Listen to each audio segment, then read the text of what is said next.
Hermanos, hermanas, buenos días. Que Dios les bendiga.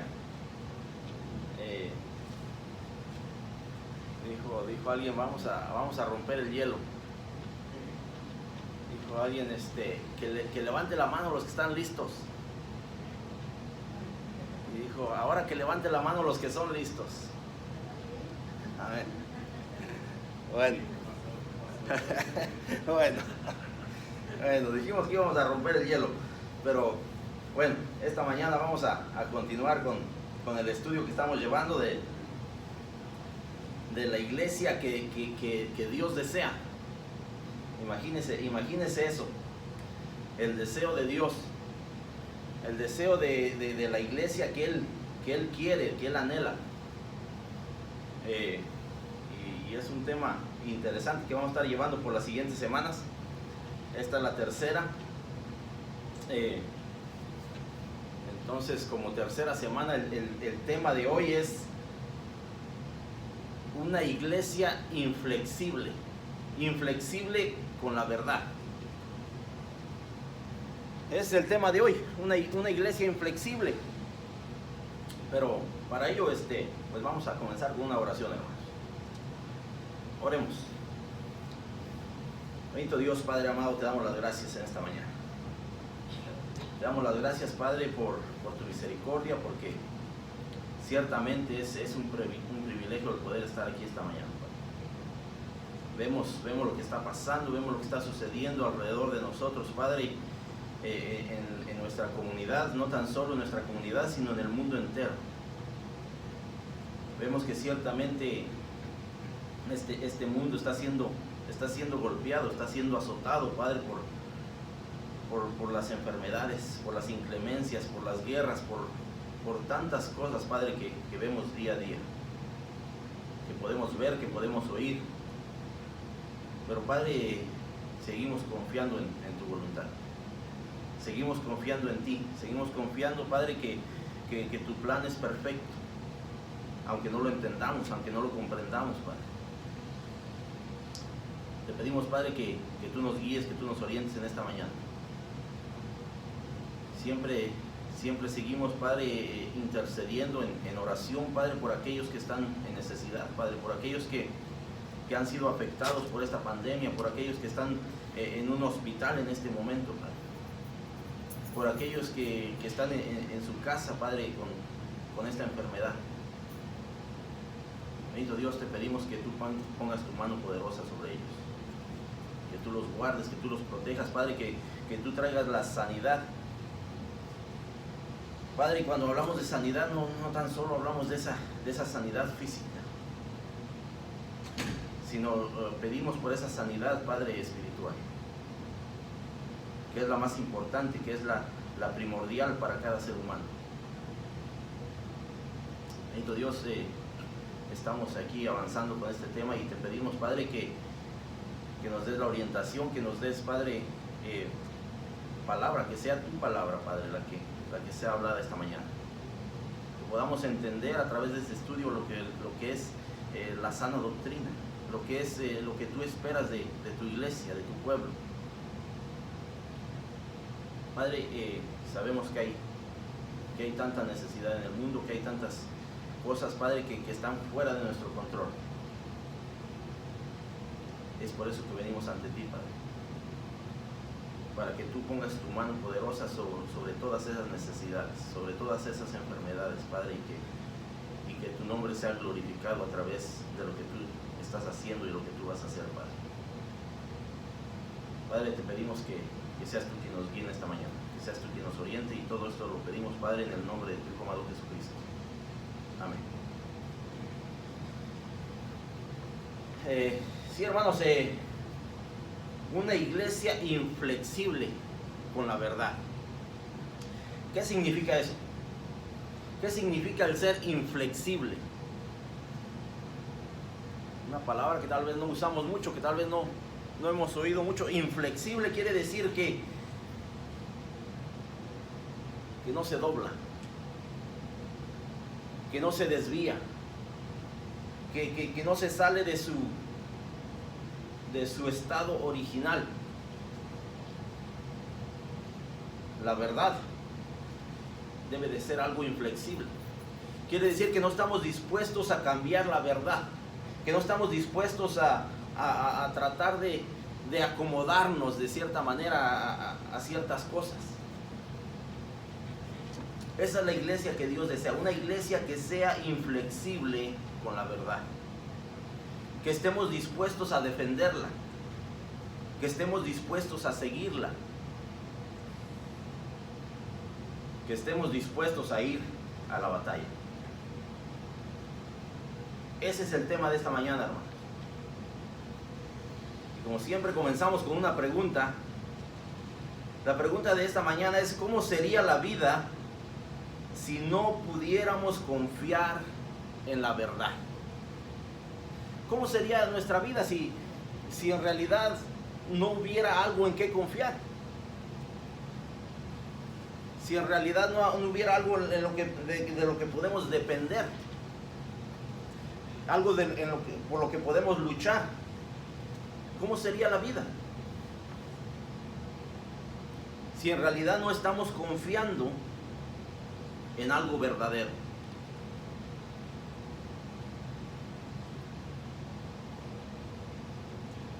Hemos hablado un poquito de la tribulación, hemos hablado un poquito de la persecución la semana pasada, de las dificultades, de las adversidades. Y entonces imagínese un mundo ahora donde no hay verdad, donde no hay algo en lo que podamos depositar nuestra fe.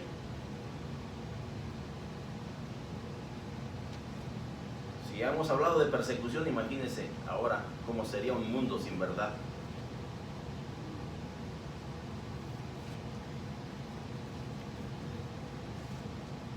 Dice que muchas personas evaden los conflictos y el confrontamiento. ¿A cuántos de nosotros nos gusta evadir el confrontamiento?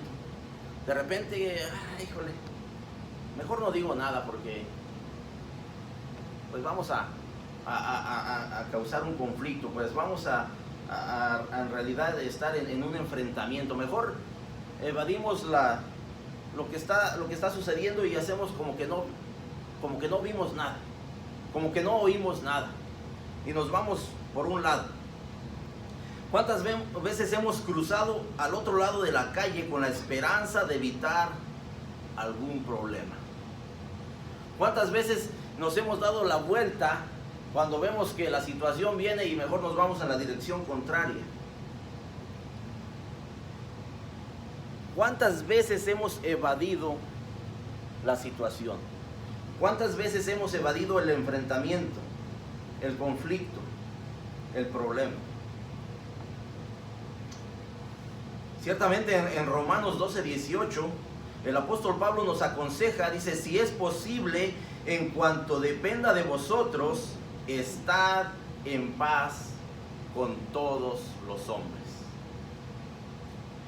Es algo que el apóstol Pablo nos anima como cristianos, nos invita a estar en paz. Dice: en cuanto te sea posible y dependa de ti, estad en paz con todos. Y a lo mejor va a haber alguien que me diga: hermano, ese soy yo, por eso evado todos los problemas, por eso evado y evito toda situación de conflicto. Bueno, vamos a ver qué es lo que nos dice la palabra de Dios el día de hoy en Apocalipsis, que ciertamente Pablo nos hace una recomendación como creyentes, que hay situaciones que no vale la pena pelear, que hay situaciones como creyentes que no tenemos que entrar en conflicto, que tenemos que buscar la paz, que tenemos que estar dispuestos tal vez a no decir algo para causar un problema más grande. Nos dice, pero vamos a estar en Apocalipsis capítulo 2, versos 12 y 13 para comenzar. Pero este consejo de Pablo es un mandato para evitar confrontamientos.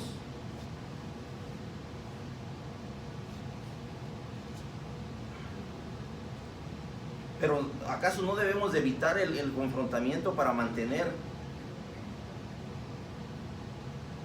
una sana doctrina o acaso debemos de defenderla? Es la pregunta de esta mañana. ¿Debemos de evitar el confrontamiento o debemos de defender la sana doctrina? Esa es la pregunta que vamos a tratar de resolver esta mañana.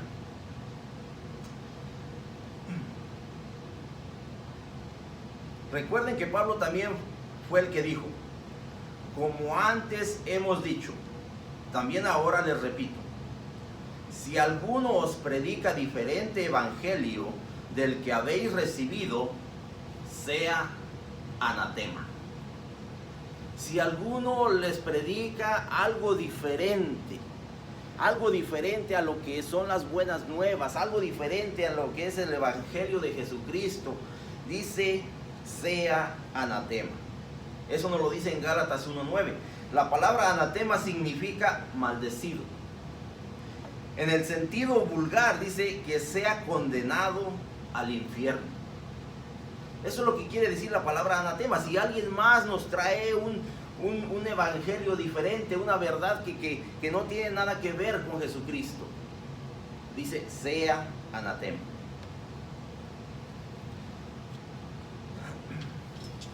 Los creyentes nunca deben de comprometer la sana doctrina para evitar algún conflicto con alguien que esté pervirtiendo algún aspecto del evangelio. Tenemos que mantenernos fieles a la verdad y confrontar al hereje y a su herejía. Eso es lo que queremos ver esta mañana. Queremos ver cuál es esa iglesia que Dios desea. Dice que Dios desea una iglesia que sea inflexible con la verdad. En otras palabras, que se mantenga firme, que se mantenga dispuesto a confrontar a aquel que nos trae algo diferente, que no tiene nada que ver con la verdad, que no tiene nada que ver con las buenas nuevas, que no tiene nada que ver con el evangelio de Jesucristo. Esta mañana vamos a estar hablando, como les dije, en Apocalipsis capítulo 2, verso 12 en adelante. Esta carta que es escrita a la iglesia de Pérgamo, y que vamos a ver qué es lo que nos dice. Si alguien tiene el verso 12 y 13, si le da lectura, por favor.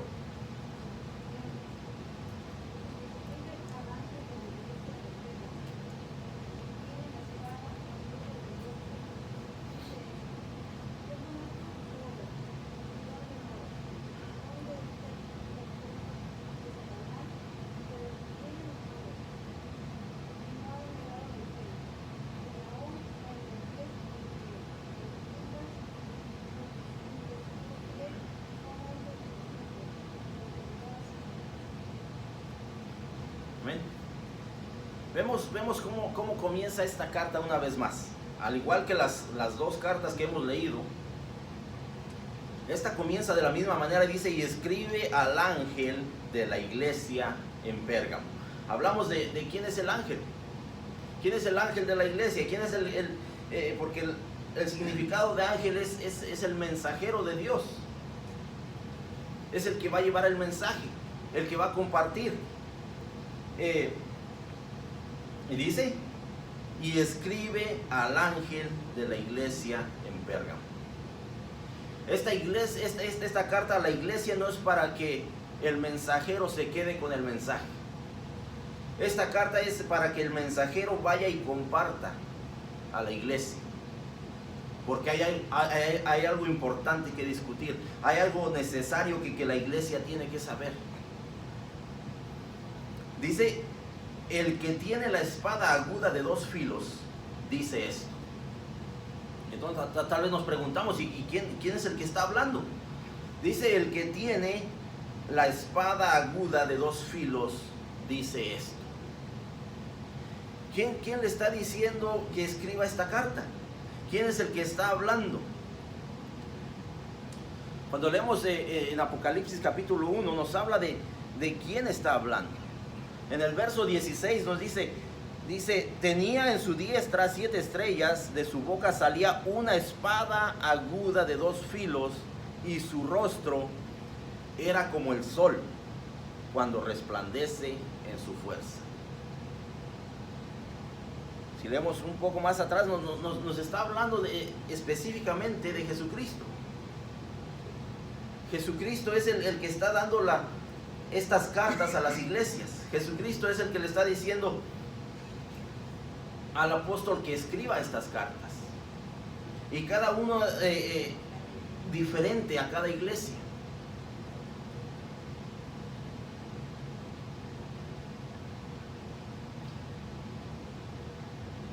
Aquí Jesucristo en el verso 13 hace referencia y afirma su omnisciencia. Su omnisciencia. ¿Qué es eso?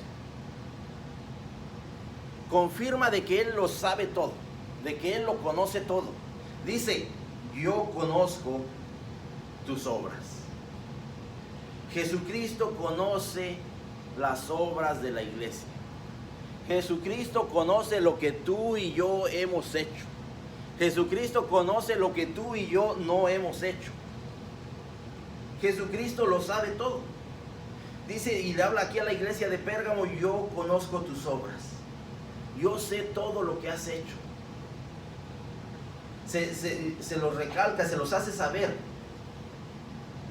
También reconoce la valentía de esta iglesia. También reconoce la valentía de esta iglesia. Dice, ¿y dónde moras?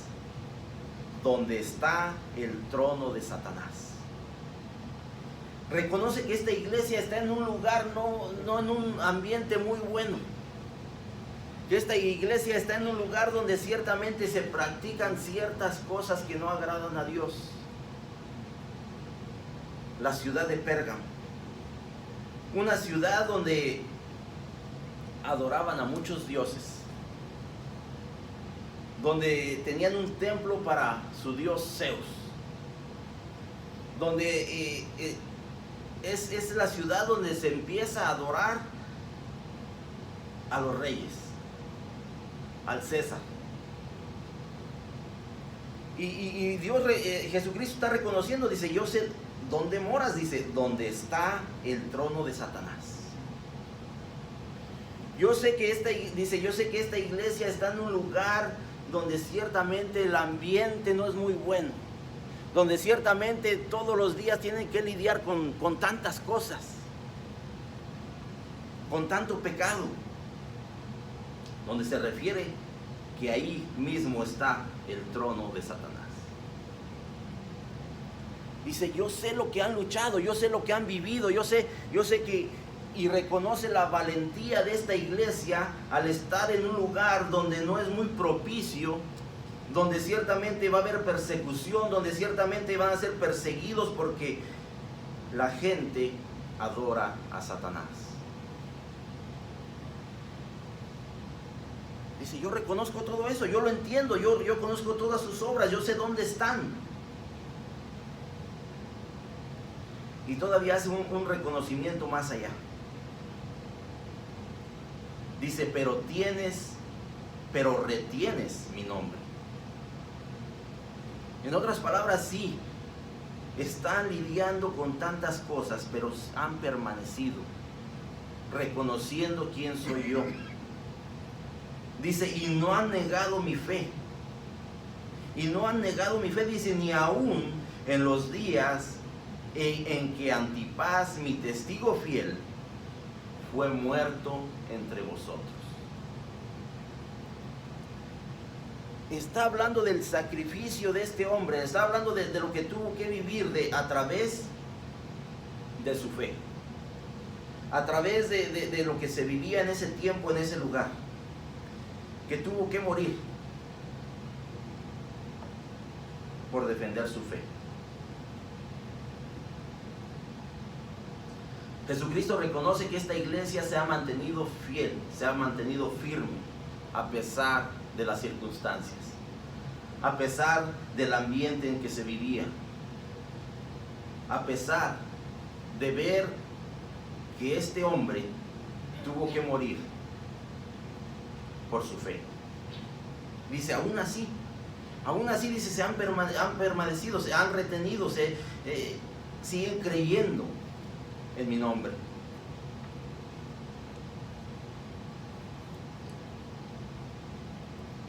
Yo recuerdo en ese viaje que Dios nos dio la oportunidad de ir a Haití. Y nada que ver con este país. Nada que ver. Porque les aseguro que aquel que en realidad es creyente en un lugar de esos,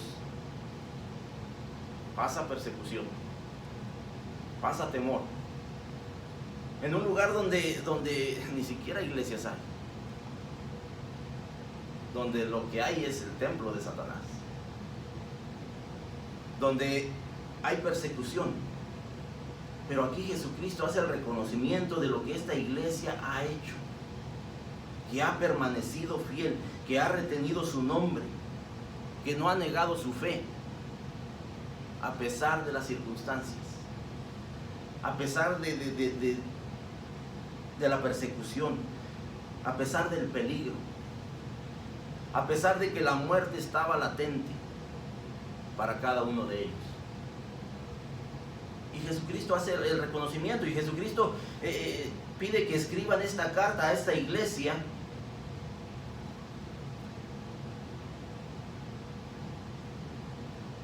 para hacer reconocimiento de lo que están viviendo.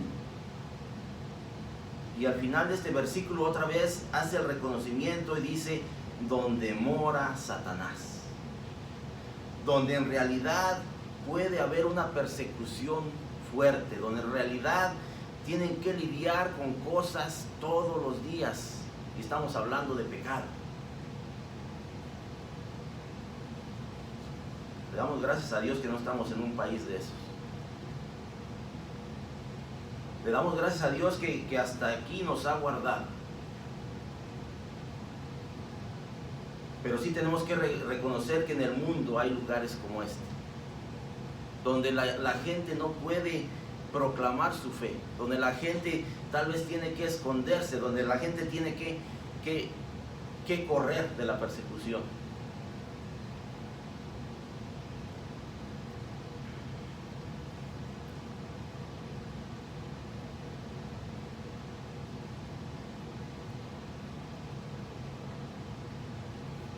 Dice: Jesús aquí aprecia a los fieles que mantienen la fe, aún en condiciones difíciles.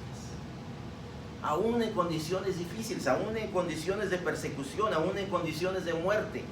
Aquellos fieles cristianos que han permanecido en su fe. Jesucristo lo reconoce.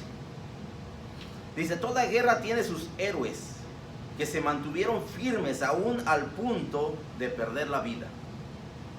Pero aquí el escenario es diferente. Jesús toma nota de los héroes de la fe en ese momento y declara a su fiel: retienes mi nombre y no has negado mi fe, ni aún en los días en que Antipas, mi testigo fiel, fue muerto entre vosotros. Hace un reconocimiento de todos aquellos creyentes que se han mantenido en la fe, que a pesar de las circunstancias no han negado su fe.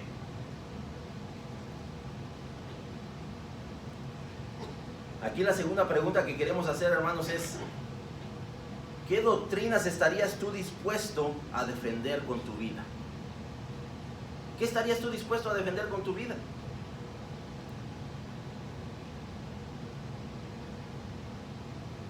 Hemos oído de historias, tal vez de testimonios, de cosas que han sucedido.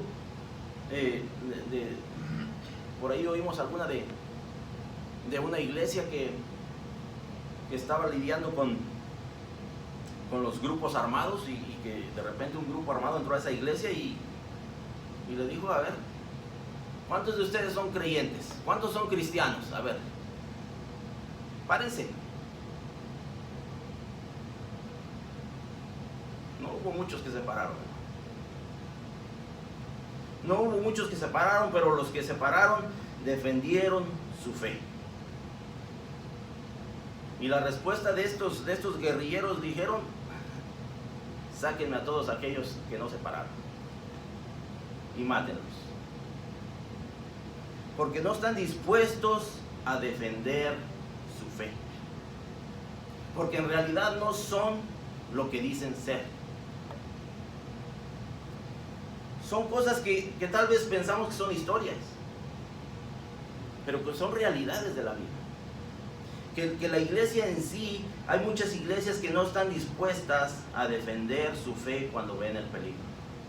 Cuando ven la situación difícil, tienden a negar su fe. ¿Qué estamos nosotros dispuestos a defender con nuestra vida?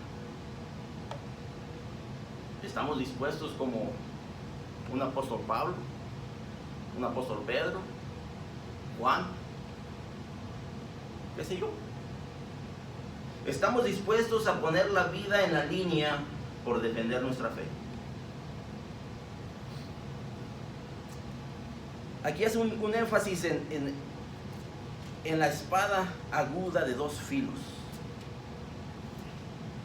Y tal vez no entendemos qué sea eso. Tal vez estamos preguntándonos, ¿y de qué nos está hablando la palabra de Dios aquí? ¿Cuál es esa espada aguda de dos filos? Yo buscando la única referencia que puedo encontrar que nos habla de una espada de dos filos, Hebreos 4:12. Nos habla de la palabra de Dios. Dice que la palabra de Dios, dice, porque la palabra de Dios es viva y eficaz, y más cortante que toda espada de dos filos. Dice, y penetra hasta partir el alma y el espíritu, las coyunturas y los tuétanos, y discierne los pensamientos y las intenciones del corazón. En otras palabras dice, el que tiene la espada aguda de dos filos dice esto. Jesucristo mismo, quien tiene la verdad en su totalidad, es el que nos está hablando. Es el que está reconociendo a esta iglesia, que ha sido valiente, que ha hecho obras, que ha permanecido en un lugar donde ciertamente no hay mucha esperanza, donde ciertamente hay persecución, donde ciertamente hay peligro, donde ciertamente algunos tuvieron que dar la vida por su fe. Y reconoce lo que está haciendo, dice, pero siguen ahí en ese lugar donde mora Satanás. Siguen ahí. Donde está el templo de Satanás, donde están adorando a otros dioses, donde ciertamente no han creído en Jesucristo. Aquí Jesucristo simplemente reconoce a sus seguidores que han sentido la espada de la persecución y se han mantenido fieles. Fieles.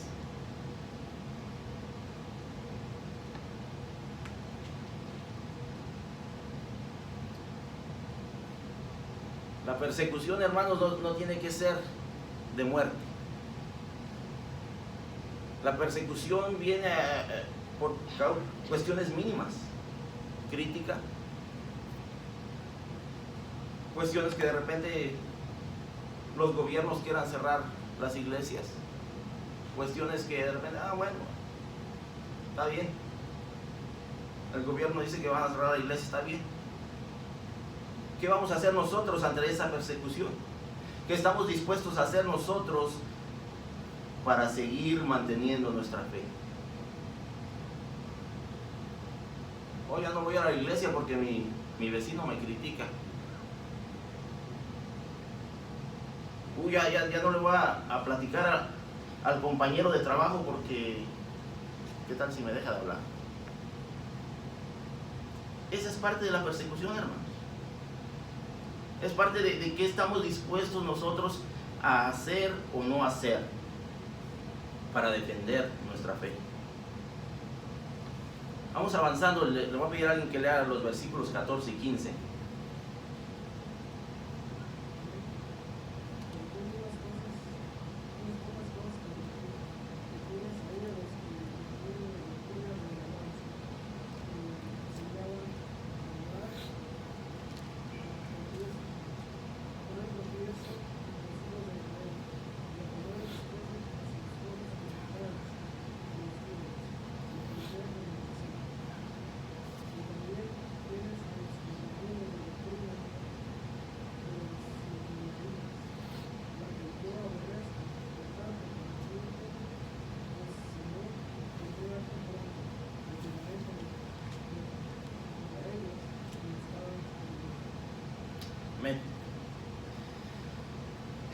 al igual que las demás cartas, cuando empezamos a leer esta carta, vemos que Jesucristo está reconociendo las obras de esta iglesia, ha reconocido su valentía, reconoce que han permanecido en su fe.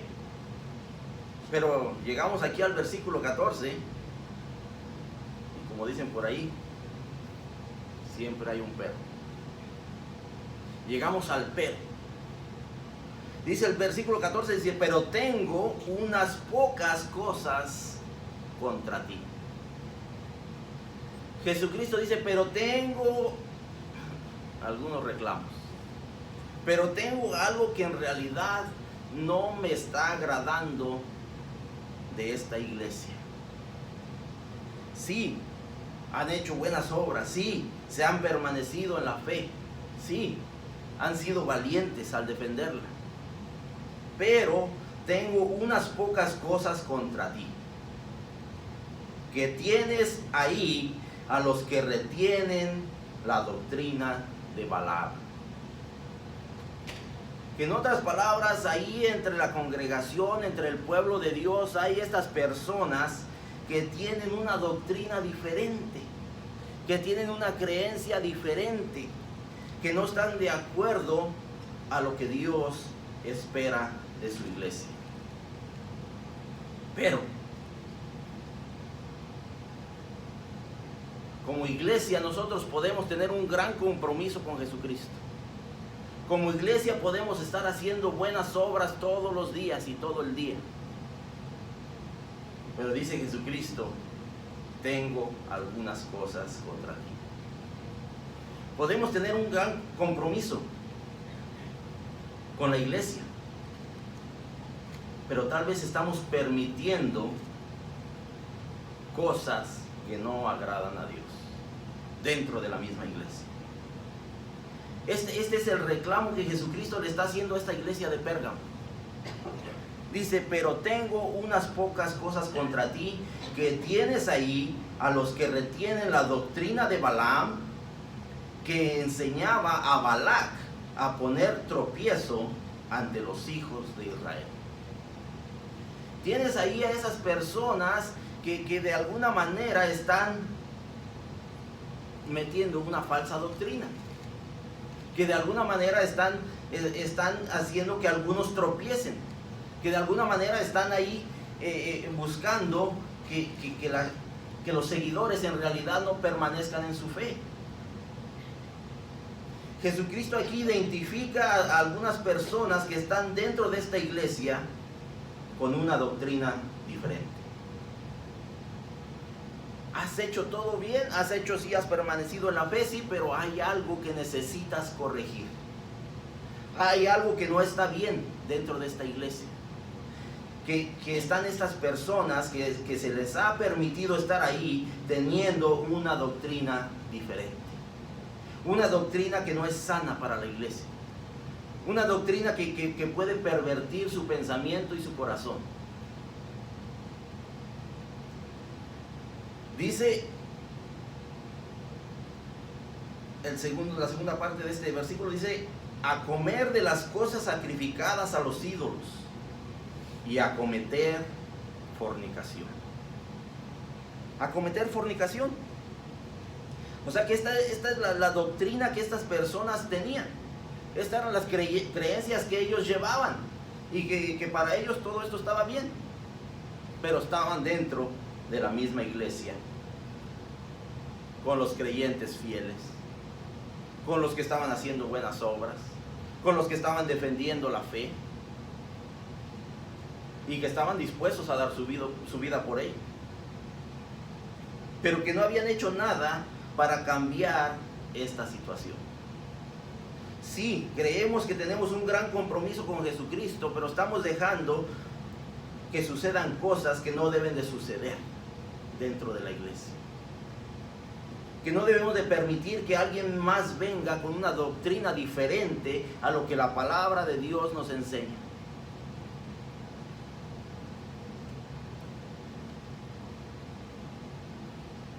La pregunta es, ¿qué estamos tolerando nosotros como cristianos?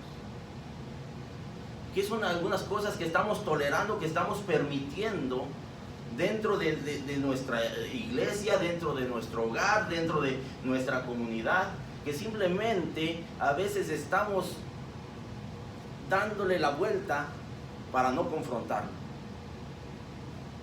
Simplemente no queremos llegar de frente para confrontar esa situación.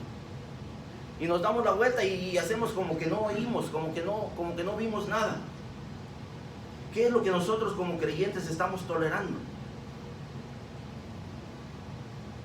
Y olvídese de la iglesia o del hogar.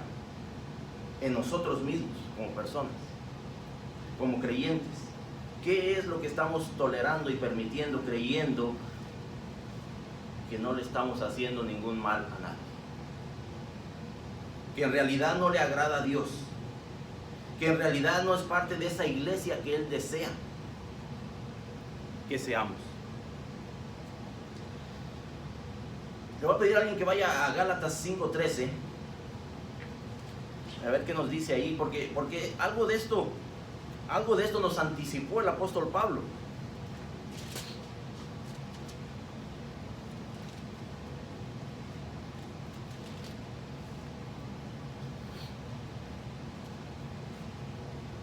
Si alguien lo tiene, le puede dar lectura. Gálatas 5:13.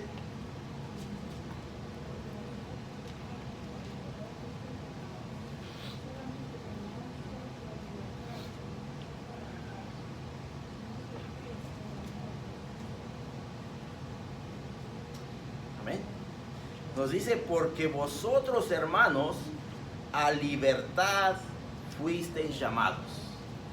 A libertad. A eso fuimos llamados a través de Jesucristo.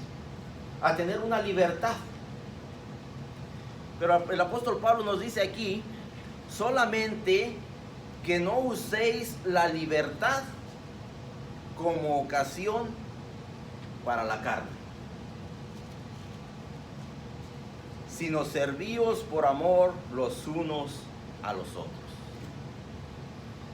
En otras palabras, que esa libertad que hemos recibido, que no la confundamos con un libertinaje que podemos creer nosotros como creyentes, que podemos vivir una vida como queramos vivirla. Que hagamos las cosas que nos placen y que nos gustan. Porque mismo Pablo nos dice que eso éramos en otro tiempo. Que ahora debemos de ser una nueva criatura, que debemos de ser un nuevo ser, con un nuevo pensamiento. Que no podemos seguir permitiendo que todas estas cosas sigan sucediendo dentro de la iglesia. Que estemos dispuestos a defender nuestra fe, pero que también tengamos el compromiso de confrontar todas esas situaciones que no agradan a Dios, que son algo que en realidad la palabra de Dios no nos llama a hacer, algunas cosas como que son pecado en sí. Vemos lo que nos está describiendo aquí, que tenían una doctrina diferente. Dice que retienen la doctrina de Balaam, otro Dios. Otro Dios que adoraban ciertas personas y que estaban dentro de la iglesia con los creyentes, con los que afirmaban su fe en Jesucristo. Dice que también comían las cosas sacrificadas a los ídolos, que cometían fornicación y que para ellos eso estaba bien, pero estaban dentro de la iglesia.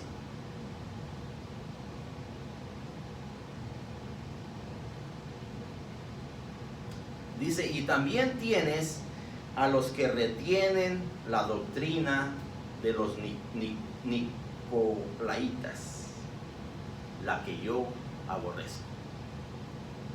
También tienes ahí dentro de la iglesia aquellos que retienen esta doctrina, que al parecer era una doctrina de liberación sexual, donde hacían lo que querían.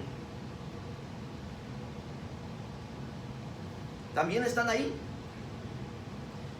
Y Jesucristo aclara, la que yo aborrezco. Esto es algo que no me agrada, esto es algo que no puede seguir siendo así. Jesucristo dice, no estoy dispuesto a tolerar esto.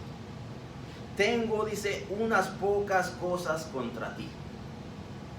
Tengo aquí un enlistado de cositas que no están bien, que no me agradan, que necesitas cambiar, que necesitas corregir dentro de la iglesia.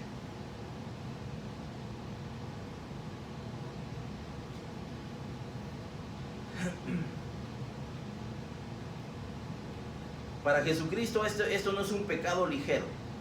En el Salmo 101:3, Dios expresa esto. No pondré delante de mis ojos cosa injusta. Aborrezco la obra de los que se desvían. Eso es lo que el Salmo 101:3 nos dice. Es algo de lo que Dios no está dispuesto a tolerar. Que haya gente, personas desviadas, que estén en otra doctrina que no es sana para la iglesia.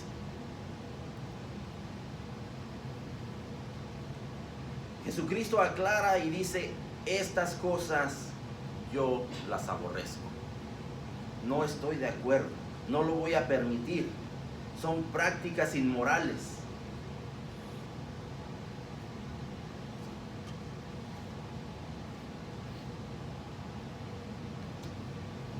Apocalipsis 2, 16 y 17 dice, por tanto, arrepiéntete, pues si no, vendré a ti pronto y pelearé contra ellos con la espada de mi boca. El que tiene oído, oiga lo que el Espíritu dice a las iglesias. Al que venciere, daré a comer del maná escondido, y le daré una piedrecita blanca, y en la piedrecita escrito un nombre nuevo, el cual ninguno conoce sino aquel que lo recibe.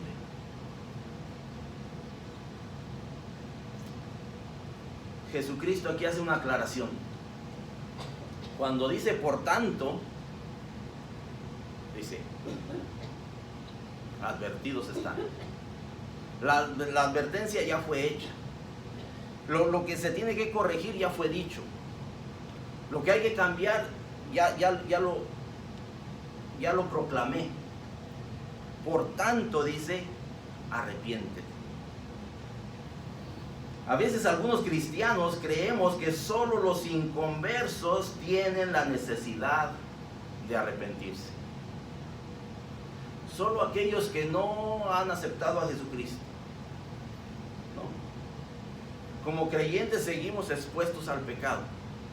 Como creyentes vivimos en un mundo donde el pecado es constante. Donde tenemos la necesidad de arrepentimiento. Por eso esta carta es dirigida a la iglesia. Dice, por tanto, arrepiéntete. Por tanto, si tú has permitido esto, arrepiéntete. Por tanto, si tú necesitas cambiar algo, cámbialo. Arrepiéntete. Pues si no, vendré a ti pronto y pelearé contra ellos con la espada de mi boca. Jesucristo nos hace una aclaración. El pueblo de Dios, la iglesia de Dios, tiene un compromiso, tiene una responsabilidad. Si no, dice, vendré entonces yo. Si usted como iglesia no está cumpliendo con su compromiso, dice Jesucristo, vendré yo y pelearé esa batalla contra ellos. El que tiene oído, oiga.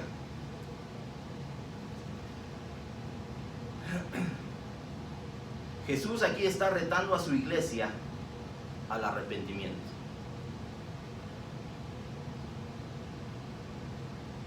A que rechace cualquier cosa que haya permitido que la sana doctrina sea comprometida por algunas prácticas inmorales. Esta carta es dirigida a una iglesia, hermano. Es dirigida al pueblo de Dios. Es dirigida para que nosotros como pueblo de Dios la recibamos. Nosotros como pueblo de Dios empecemos a corregir las cosas que necesitamos corregir. Por tanto, arrepiéntete. Por tanto, cambia lo que tengas que cambiar mientras hay tiempo, mientras hay oportunidad. Aquí Jesucristo, después de retar a la iglesia a corregir su comportamiento, se dirige a cada creyente como miembro de la iglesia.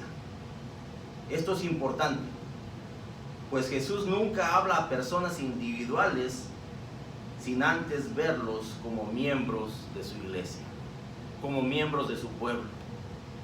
Nos habla a cada uno de nosotros para que corrijamos lo que tengamos que corregir, para que no permitamos que las cosas sigan sucediendo dentro de su iglesia. Pero aquí Jesucristo, después de que llama a su pueblo al arrepentimiento, nos anima a que oigamos. Dice, el que tiene oído, oiga lo que el Espíritu le dice a las iglesias. Lo que el Espíritu le dice a las iglesias, no nada más a la iglesia de Pérgamo, no nada más a esta iglesia a la que está confrontando, sino a todas las iglesias. Dice, al que venciere, y recordamos el pasaje de este joven rico, que preguntó qué le era necesario para heredar el reino de los cielos.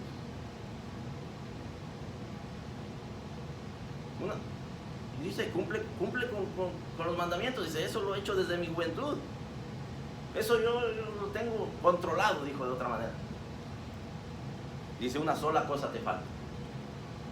Una sola cosa te falta, dice, vende todos tus bienes y dáselo a los pobres. Y Jesucristo todavía le dice, y tendrás una recompensa. Aquí Jesucristo nos dice que tendremos una recompensa si nosotros nos arrepentimos, si nosotros hacemos su voluntad, si nosotros en realidad estamos defendiendo la sana doctrina. Una recompensa. ¿Cuál es esa recompensa? Dice, al que venciere daré a comer del maná escondido, y le daré una piedrecita blanca, y en la piedrecita escrito un nombre nuevo, el cual, dice, ninguno conoce sino el que lo recibe, sino aquel que en realidad ha puesto su corazón, su pensamiento en realidad defender y aceptar el Evangelio. Aquel dice que en realidad, y recordamos, ¿a quién le cambió el nombre? Dios. A Pablo, a Pedro, a Abraham, a Jacob. Y dice, el cual ninguno conoce sino aquel que lo recibe, sino aquel que en realidad ha llegado a la meta, sino aquel que ha perseverado y que dice, estoy dispuesto a defender el Evangelio. Hermanos, esta es una carta para la iglesia de Pérgamo, dirigida para todos nosotros. ¿Qué estamos permitiendo nosotros como cristianos? Pero ¿hasta dónde estamos dispuestos a defender la sana doctrina, la verdad del Evangelio? ¿Hasta dónde? ¿Con nuestra vida? ¿O nomás de palabra? Para terminar les voy a leer este párrafo, hermanos, y aquí terminamos. La carta a la iglesia de Pérgamo no debería ser inesperada. De cierto, Jesús profetizó que muchos falsos profetas vendrían después de él, con el fin de corromper su mensaje de salvación. Pero no dejó a sus discípulos como ovejas ante lobos rapaces. En Juan 16:13, Jesús promete, pero cuando venga el Espíritu de verdad, Él os guiará a toda la verdad, porque no hablará por su propia cuenta, sino que hablará todo lo que oyere y os hará saber las cosas que habrán de venir. En verdad, casi todas las epístolas o cartas del Nuevo Testamento tratan de alguna manera con la falsa doctrina que se estaba infiltrando en la iglesia. Esto no ha cambiado. Al contrario, solo ha incrementado el asalto a la verdad del Evangelio. A la luz de esta realidad, nuestro reto es claro: mantener la sana doctrina en la iglesia, pues es el único lugar donde fue depositada y donde debe de estar. ¿En dónde? En la iglesia. Hermanos, este es un lugar de reunión. La iglesia es usted y yo. Así de que ahí es donde fue depositada la verdad.